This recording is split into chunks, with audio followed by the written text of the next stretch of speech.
안녕하세요. 오늘도 사연 살롱을 찾아주셔서 감사합니다. 저는 40대 초반 고2, 고1 남매를 혼자 키우고 있는 돌싱맘입니다. 벌써 친정아빠가 돌아가신 지 3년이 되었어요. 그리고 이혼한 지는 2년이 조금 지났는데 시간이 참 안 가는 것 같으면서도 문득문득 빠르다는 생각이 듭니다. 다들 느끼시겠지만 내 아이 키울 때는 시간이 참 안 가잖아요. 그러다가도 언제 이렇게 훌쩍 컸나 싶은 게 또 시간인데 벌써 큰애가 17살이라는 게 새삼 낯설게 느껴지기도 해요. 그리고 전 남편과 또 전 시어머니가 있었던 결혼 생활을 떠올리면 그 긴 시간 나는 왜 미련하게 참고 살았을까 스스로 한심하다 여기는 때도 있는데요. 저는 어릴 때 친정 부모님이 이혼하시고 홀엄마 밑에서 자랐어요. 제 아래 4살 터울 남동생이랑 같이 살았는데 엄마는 늘 바빴고 늘 불만이 가득하셨어요. 친정엄마가 이혼하면서 상처가 많으셨거든요. 그리고 미련하게 감당도 되지 않으면서 저랑 동생을 키우겠다고 친권까지 가지고 오셨는데요.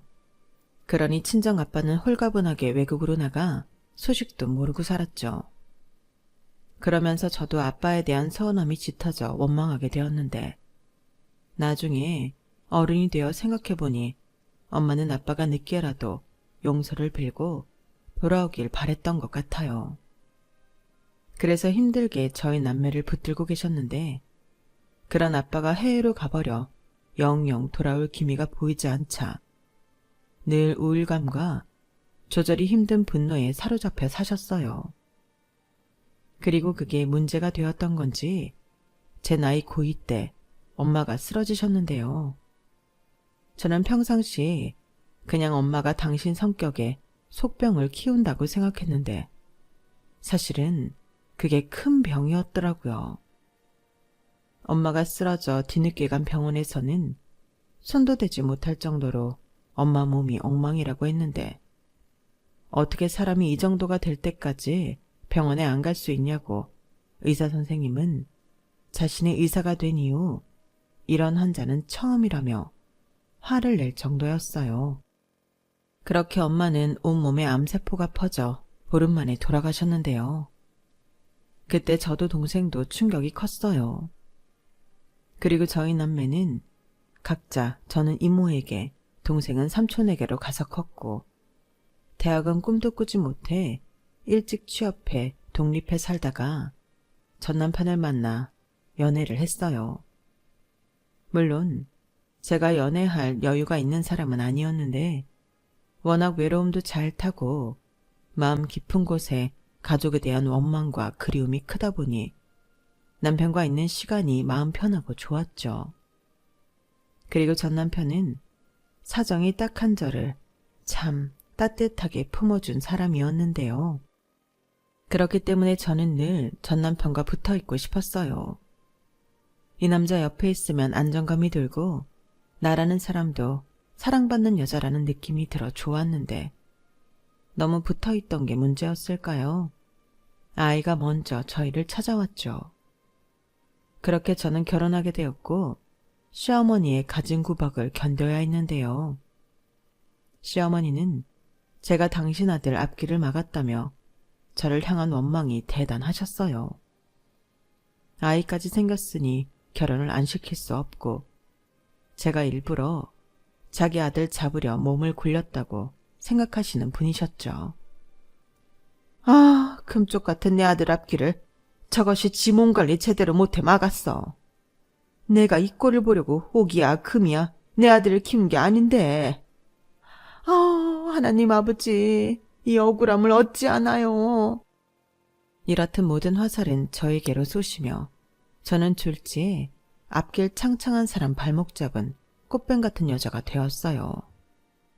하지만 그래도 남편은 늘 제 편을 들어주고 자기 엄마에게도 맞서며 그나마 저를 보호해 주려고 했는데요. 그것도 영원하지는 않더군요. 제가 둘째를 낳고부터는 남편 역시 하는 일이 잘 되지 않아 밖으로만 나돌았어요. 술과 도박에 빠져 인생 한방, 인생 역전 같은 허황된 꿈만 쫓았는데, 그래서 내일 저는 아이들을 위해 밤이고 낮이고 심지어 새벽까지도 일만 해야 했었죠. 아이들이 고맙게도 공부를 참 잘했거든요. 그래서 저라도 열심히 벌어 아이들 학원비와 학비만큼은 무슨 일이 있어도 해결하고 싶었는데요. 남편은 그런 속도 모르고 제가 아둥바둥 벌어오는 돈을 탐하곤 했어요. 자기가 한 방에 터뜨려 호강을 시켜준다는 거였는데 말도 안 되는 소리죠. 그래서 저는 늘 돈을 집에 두지 않았어요. 은행이 가장 안전한 곳이었죠. 게다가 혹시 몰라 카드도 만들지 않았는데요. 그렇다 보니 남편이 저한테서 돈을 뺏어갈 수는 없었어요. 그러니 늘 남편은 불만이 많았고 작은 애가 초등학교에 들어갈 쯤에는 저도 지쳐 사내 만에 이혼도 진지하게 고민하던 저였는데 제가 또 이혼하려고 이혼 서류를 내밀면 남편은 그제야 잘못했다고 빌고 반짝이긴 했지만 나가서 돈도 벌어오고 노력하는 모습으로 제 마음을 흔들었어요. 그리고 남편의 그런 모습에 시어머니는 집안에 여자가 잘못 들어와 자기 아들이 기가 죽어 저러고 산다며 저를 탓하셨는데 시어머니도 정말 지독한 사람이었어요. 자기는 힘들어서 못한다고 작은 집에 몰아준 제사를 전부 가지고 오셔서 저 혼자 다 하라고 시키셨는데요. 며느리가 저 혼자도 아니었거든요. 하지만 제 손이 형님은 시어머니와 앙숙인 관계로 시댁의 얼굴을 비추지 않았는데 저도 결혼식 때 얼굴을 한번 보고는 이혼하는 그날까지 형님 얼굴은 본 적도 없을 정도예요. 그러니 형님과 시어머니 관계는 말할 것도 없었는데 그렇게 앙숙이면서도 당신 아들이랑 살려면 돈이라도 보내야 한다고 꼬박꼬박 50만 원씩 뜯어내던 분이셨어요. 그 돈을 형님이 드리는 건지 아니면 아주버님이 드리는 건지 모르지만 그 돈은 매달 꼬박꼬박 입금이 되고 있는 것 같았어요. 그리고 50만 원 액수도 형님네가 아닌 시어머니 결정하신 건데 큰아들이니 그 정도는 받아야 한다고 생각하셨답니다. 그리고 저희는 둘째니 매달 30만 원에 이렇게 제사나 명절 때 제가 와서 몸으로 떼우라고 하셨는데요. 그래서 아무런 눈치도 보지 않고 저에게 제사와 차례 준비를 떠넘기셨어요. 그리고 당신은 조상님 제사를 가져왔다는 명분으로 선산 지분을 모두 챙겨 당신 이름으로 돌리셨는데 제주는 곰이 부리고 돈은 주인이 받는다고 시어머니는 손 하나 까딱하지 않고 당신 이속을 챙기셨죠. 이렇듯 저의 시어머니는 돈이라면 아주 환장하는 양반이었는데 저한테 툭하면 이게 다 내가 니들 생각해서 제사 가지고 온 거야. 내 앞으로 해놓은 선사는 결국엔 우리 둘째 아들 거고 너도 그 덕을 볼 텐데 세상에 공짜 있니? 그러니 힘들다 억울하다 생각 말고 정성으로 차려. 네 형님한테 안 뺏기려면 너도 성의를 보이란 말이야. 저는 저 말을 듣고 어이가 없었네요. 세상엔 공짜가 없다면서 시어머니 당신은 날로 드셨잖아요. 그리고 왜 자꾸만 형님과 저를 경쟁하는 사이로 만드는 건지.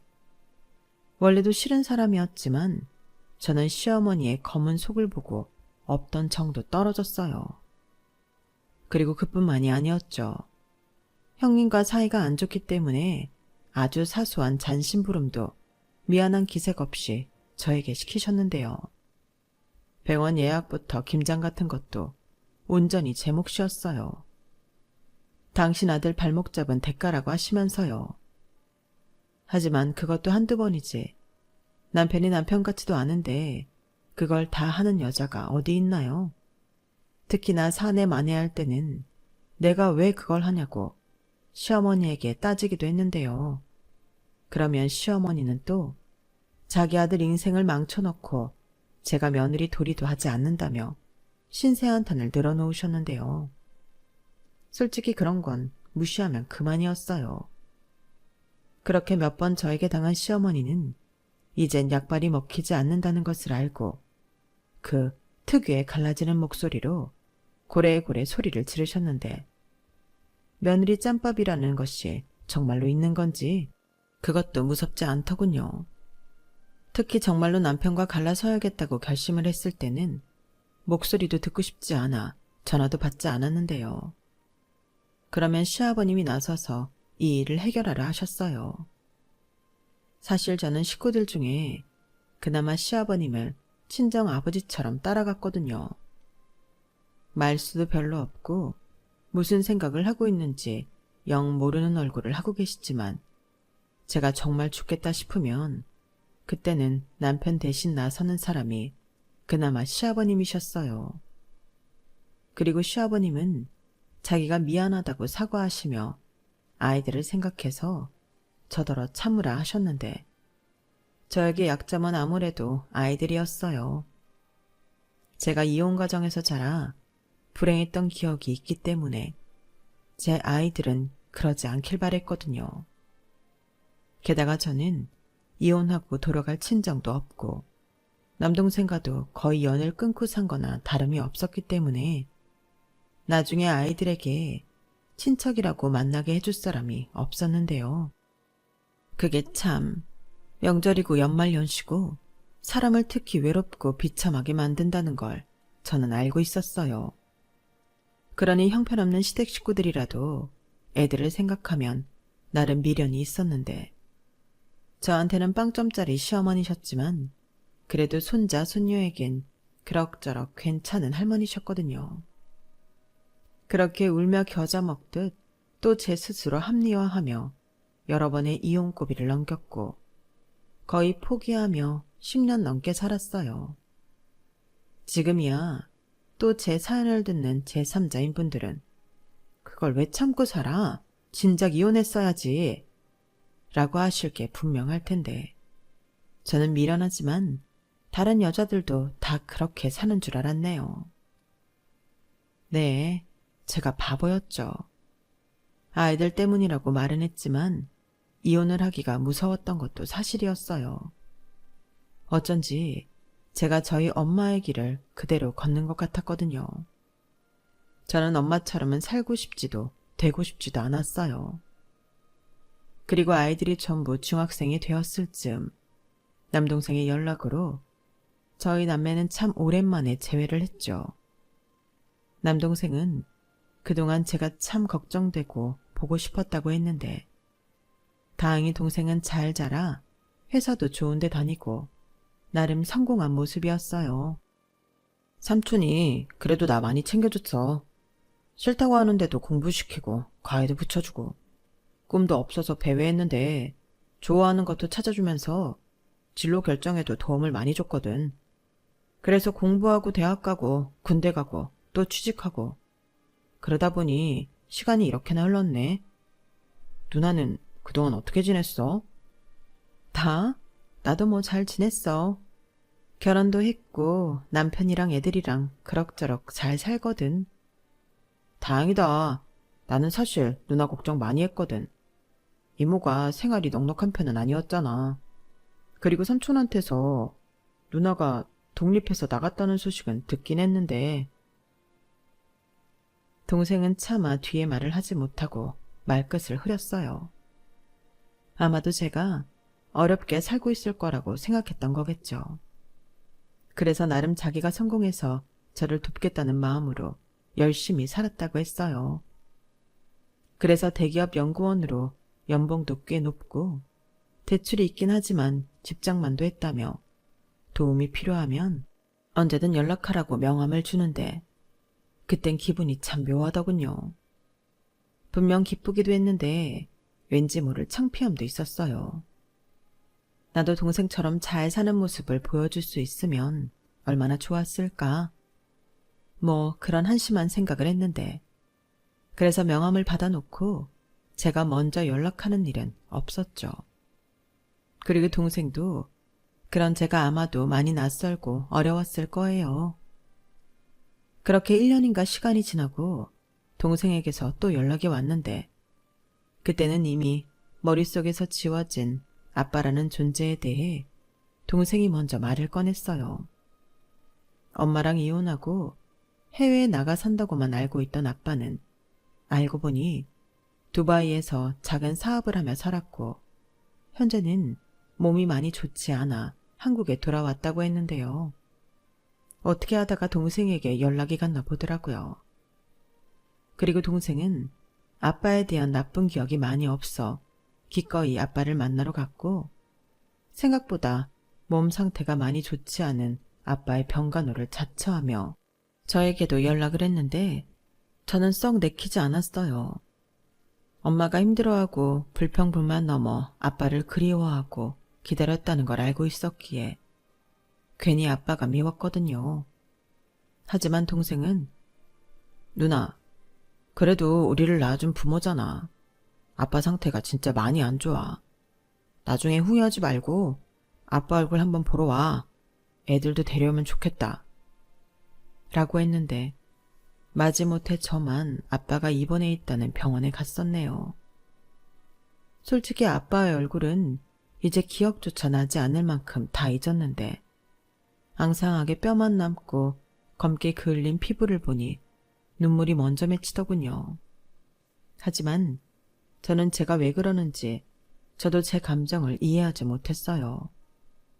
하지만 아빠는 그런 저를 단번에 알아보시고 하염없이 이리 오라며 손짓하셨는데 발이 움직이지 않았어요.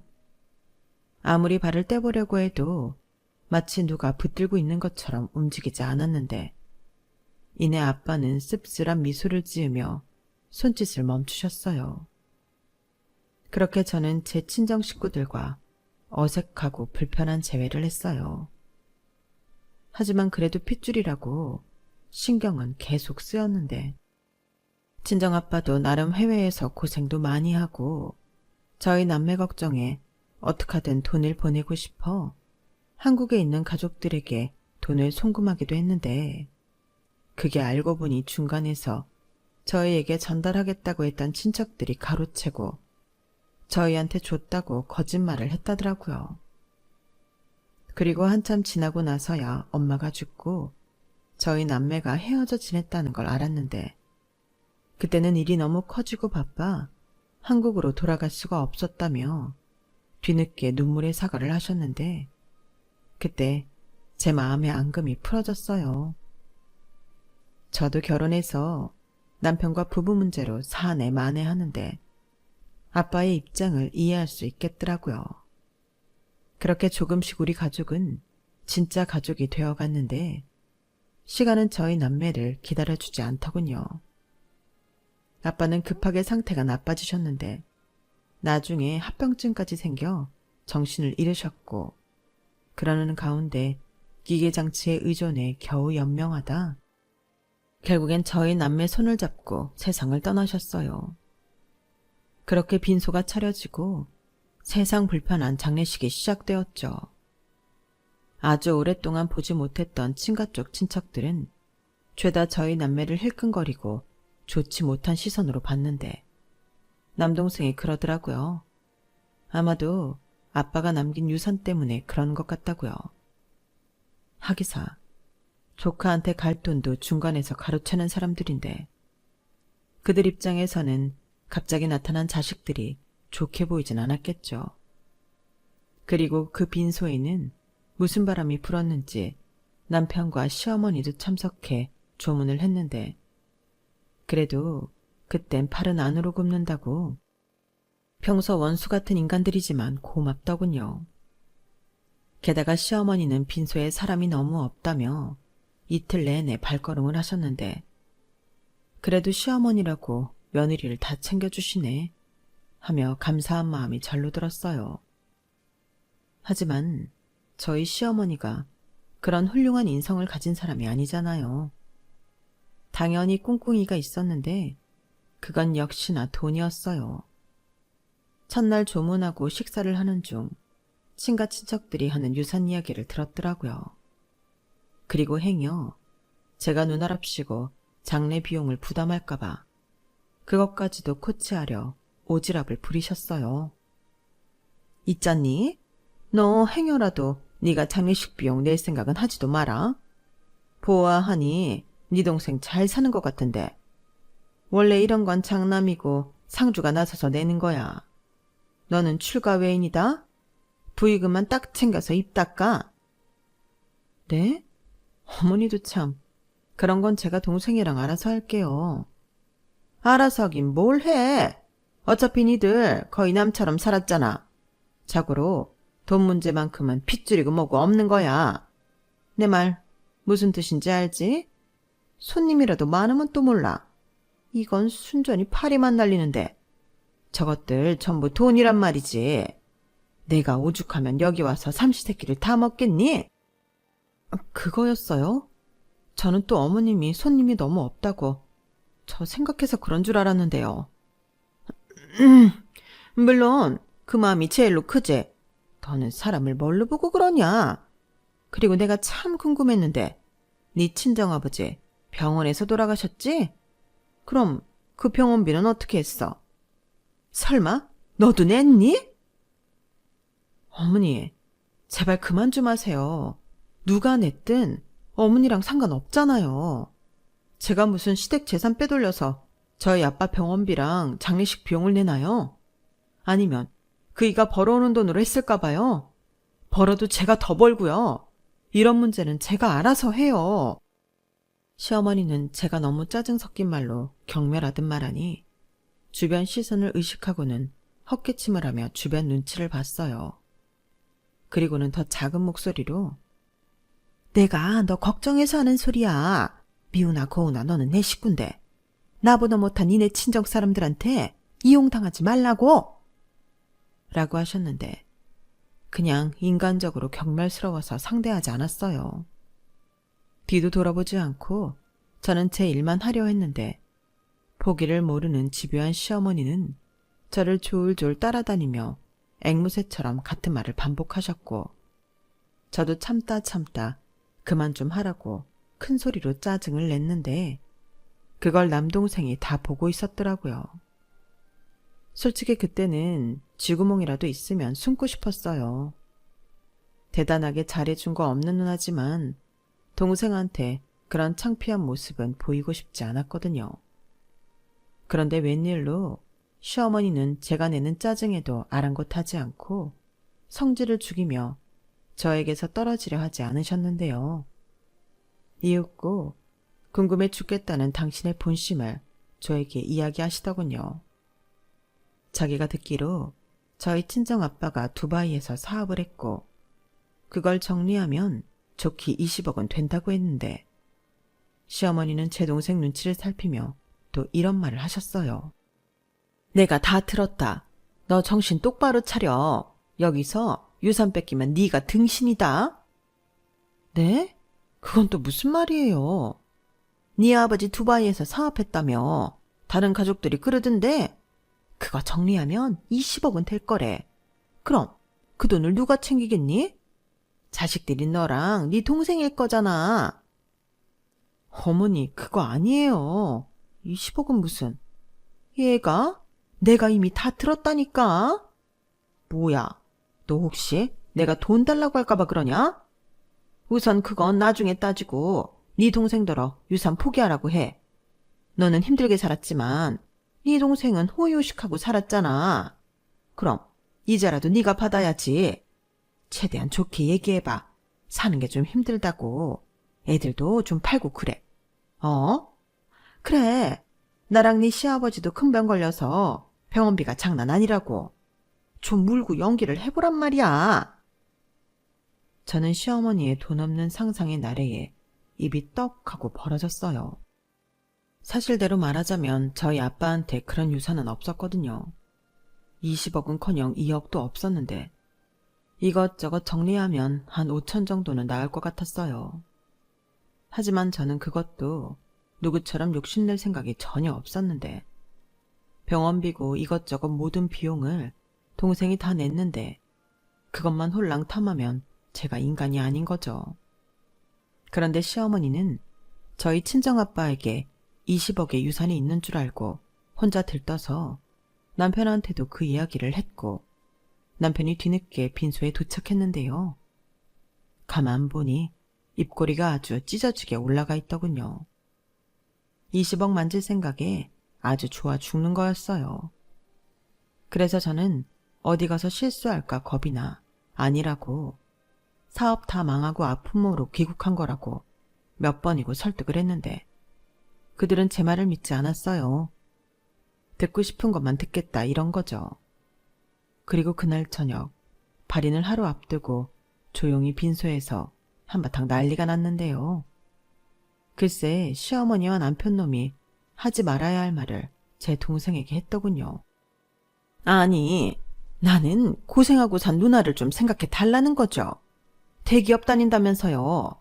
그럼 대학도 좋은 데 나왔을 거고 돈도 많이 벌었을 텐데 누나한테 미안하지 않아요? 내가 내 며느리가 힘들게 산 생각만 하면 가슴이 찢어져서 그래. 가슴이 찢어져요? 제가 어제 오늘 본 사돈어른은 그런 분이 아니신 것 같던데요. 무슨 얘기를 잘못 들으셨나 본데 유산을 포기하기 이전에 저희 아버지한테 그런 돈은 없습니다. 어허, 처남.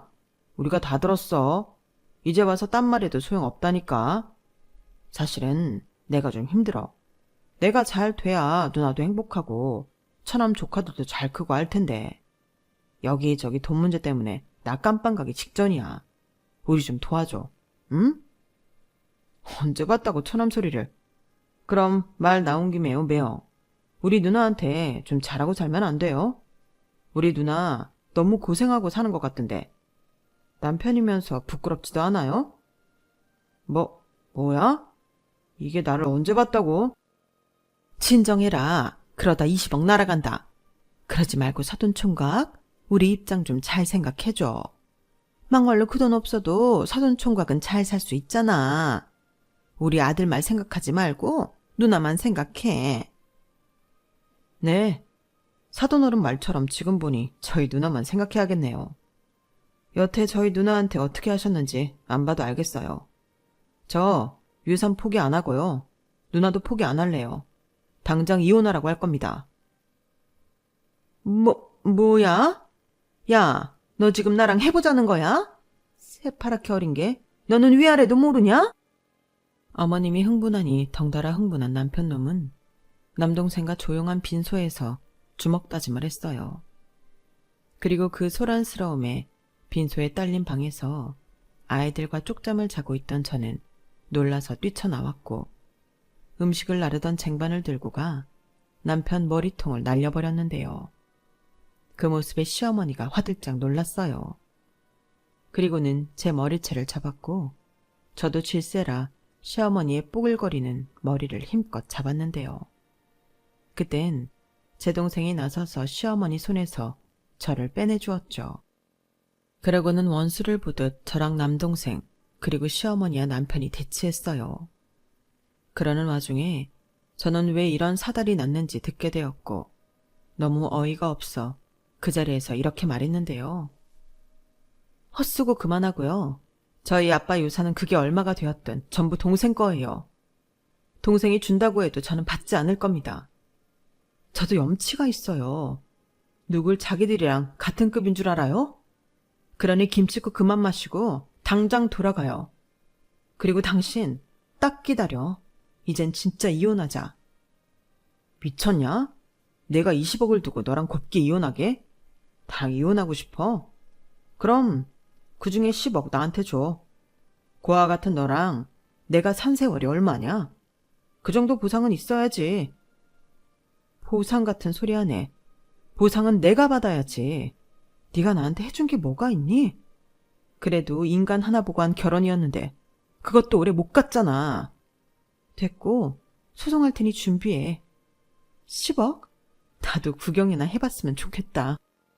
저는 정말 이젠 끝이다 하는 마음으로 내질렀어요. 그러자 그 인간이 제가 돈이랑 남동생 믿고 설친다며 급기야 제 앞에서 손을 올렸고 그걸 본 남동생이 눈이 돌아 남편을 제압했는데 남편은 힘도 제대로 쓰지 못하고 쭈구리가 되더군요. 사실 저희 남편은 삐쩍 말라서 힘이라고는 없는 인간이었거든요. 그래도 연애하고 신혼 때까지만 해도 살이 좀 있는데 키도 작은데 살까지 빠지니 인간이 참 없어 보였어요. 그에 반면 제 동생은 키도 183에 딱 봐도 관리하는 몸이었는데요. 이건 뭐 처음부터 게임이 되지 않았죠. 그러자 이번엔 시어머니가 제가 휘둘렀던 쟁반으로 제 동생 등짝을 내리치셨는데 그땐 저도 가만히 있지 않고 시어머니를 밀쳤어요. 그러자 시어머니가 아이고 며느리가 시애미를 잡네. 밖에 사람 없나요? 이 콩가루 집안 남매가 사람을 잡아요. 라며 소리를 지르셨는데 그때 큰아들이 이렇게 말했어요. 할머니 소용없어요. 제가 아까부터 동영상 다 찍었고요. 이걸로 이제 우리 엄마 해방시켜 줄 거예요. 저는 몰랐는데 애들이 이걸 다 동영상 촬영을 하고 있었더라고요. 그리고 손주한테만큼은 잘했던 시어머니는 충격을 받으신 건지 넋을 놓고 눈만 깜빡깜빡 하셨는데요. 저희 남편은 저랑 제 동생을 폭행으로 고소하겠다고 난리를 쳤어요. 그렇게 막장 집안 싸움이 시작되었죠. 저는 동생의 적극적인 권유로 유명 로펌의 이혼 소송까지 같이 의뢰했는데 저희 아빠의 유산이 거의 없다시피 하다는 사실을 뒤늦게 한 남편이 싸울 가치도 없다며 이혼을 받아들였어요. 그러면서 돈도 없는데 남동생만 믿고 까분다며 저더러 멍청하다고 했는데요. 제가 얼마일지도 않은 아빠 유산까지 넘기려 하니 저한테 나중에 후회할 거랍니다. 후회하고 자기를 찾아와도 소용없으니 애들 전부 데리고 자기 인생에서 꺼지라고 했는데 애비 노릇도 하지 않으려는 인간에게 저는 아무런 미련 없어 가지고 있던 거 전부 다 들고 그놈이랑 이혼했어요. 그놈은 재산 분할해야지 왜 다 가져가냐고 지랄 발광했지만 생활비도 뜨문뜨문 가지고 오고 제가 모든 걸 해결하며 살았다는 게 통장 거래 내역에 다 드러나 얼마 있진 않았지만 전세 보증금은 온전히 제 몫이 되었어요. 그리고 그놈에게 양육비 필요 없으니 죽을 때까지 얼굴 보이지 말라고 했는데요. 그때 마음을 아주 굳게 먹었죠. 무슨 일이 있어도 애들은 잘 키울 거고 저 역시 애들 옆에서 오래오래 살 거라고요. 그런데 동생이 먼저 저에게 손을 내밀었고 이제라도 같이 살자고 했는데 동생한테는 아주 오랫동안 연애를 한 여자가 있었어요. 그리고 2년 정도 후에 결혼을 할 생각인데 그때까지만 가족으로서 같이 살자고 하더군요. 그래서 저도 좋다고 했어요. 동생한테 뜨신 밥 한번 해주지 못했는데 장가 가기 전에 뭐라도 해주고 싶었거든요. 그리고 동생은 저 몰래 제 통장에 1억이라는 돈을 넣었는데요. 그 사실을 나중에 알고 불처럼 화를 냈어요. 야, 너 누나가 그런 사람으로 보여? 아님 불쌍해 보이니? 그래서 같이 살자고 하고 1억을 내 통장에 넣은 거야? 누나, 진정해. 내가 설마 그렇게 생각했겠어? 나는 그냥 누나도 그 정도는 받아야 한다고 생각해서 그랬어. 사실 나 누나가 이모네 집에서 고생하면서 사는 거 알았거든. 근데 나는 힘이 없어서 누나를 도울 수 없었잖아. 그래서 나중에 누나 만나면 준다고 모은 돈이야. 물론 그 돈이 1억은 아니고 아버지 유산 얼마 되진 않지만 똑같이 나눠야지. 누나도 딸이잖아. 그리고 나도 늦었지만 삼촌 노릇 하고 싶고. 저는 동생의 말에 눈물이 먼저 나와 더는 화를 내지 못했어요. 그리고 동생은 잘 사는 모습으로 그 돈 갚는 걸 대신해달라고 했는데 애들을 생각해 그러고 싶었죠. 그리고 제가 잘 살아야 동생과도 앞으로 자주 보고 살 수 있다고 생각했는데요. 그날 이후 제 인생은 조금씩 변했어요.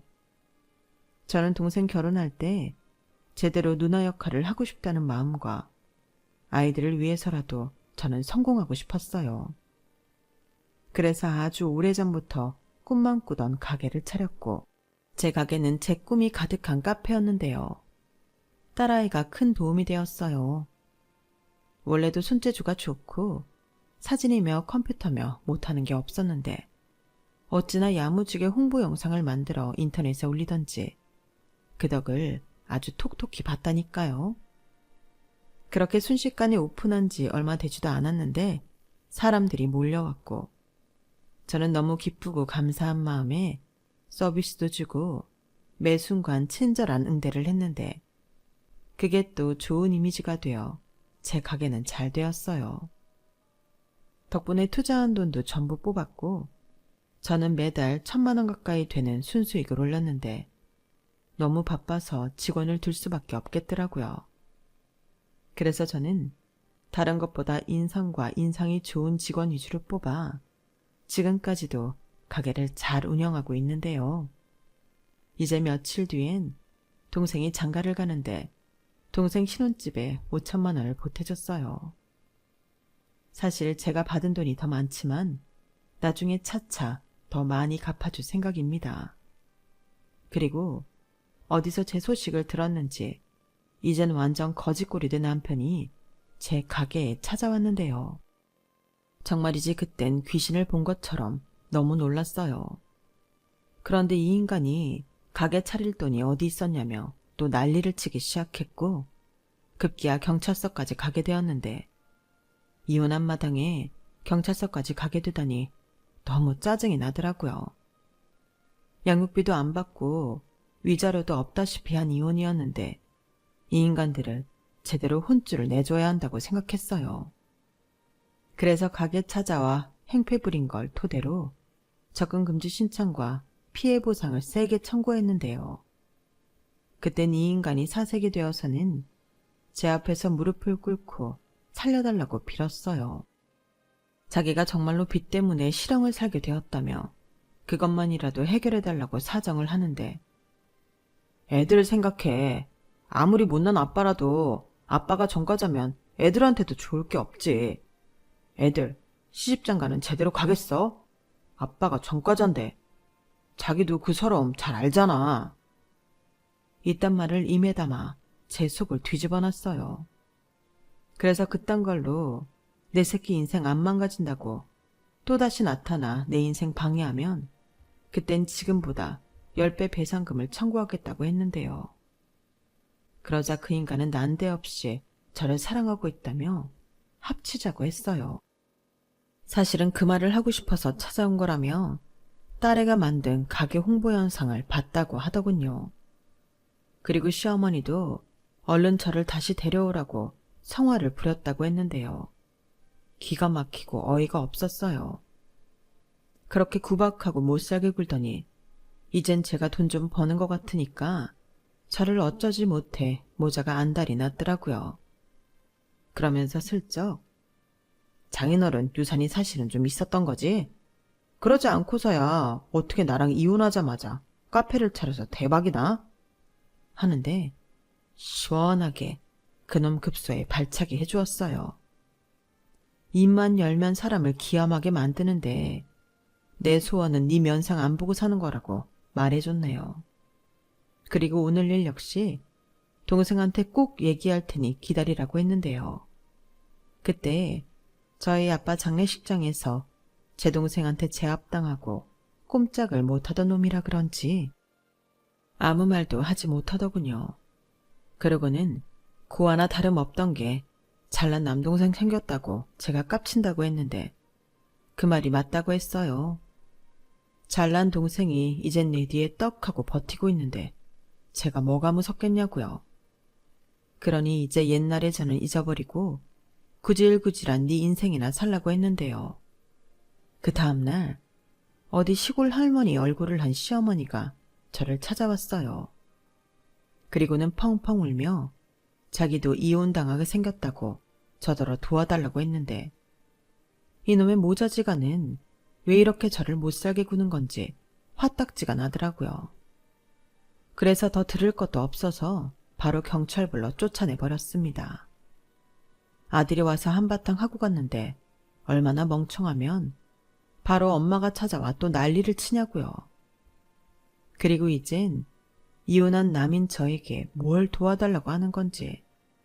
저는 전 시어머니 역시 접근 금지 신청했어요. 그러자 모자지간은 더는 저와 아이들에게 접근하지 못했는데 그제야 다시 평화가 찾아왔죠.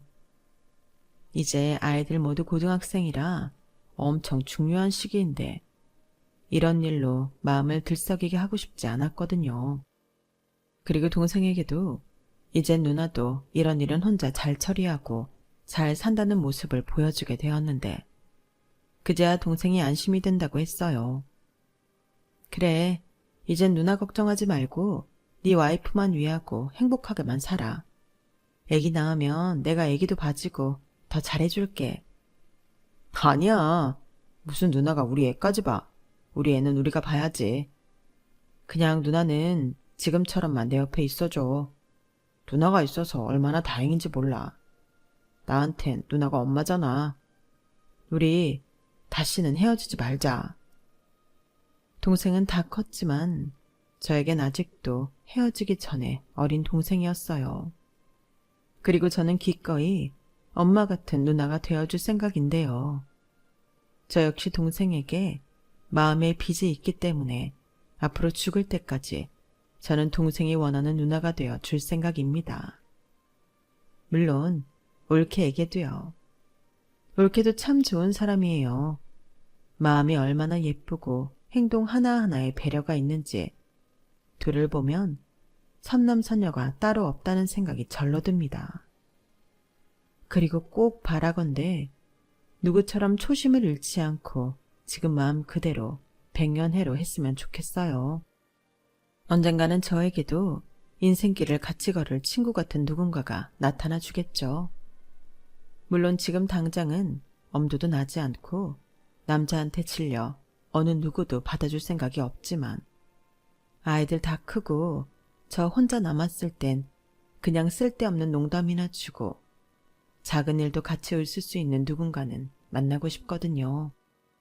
아마도 그때쯤이면 저도 사람 보는 눈이 생겨 좋은 사람과 그렇지 못한 사람을 구별할 수 있겠죠. 꼭 그런 안목을 가진 사람이 될 수 있도록 앞으로 노력하며 살겠습니다. 일단은 아이들이 원하는 인생을 살 수 있도록 도와주는 그런 능력 있고 지혜로운 엄마가 되려고요.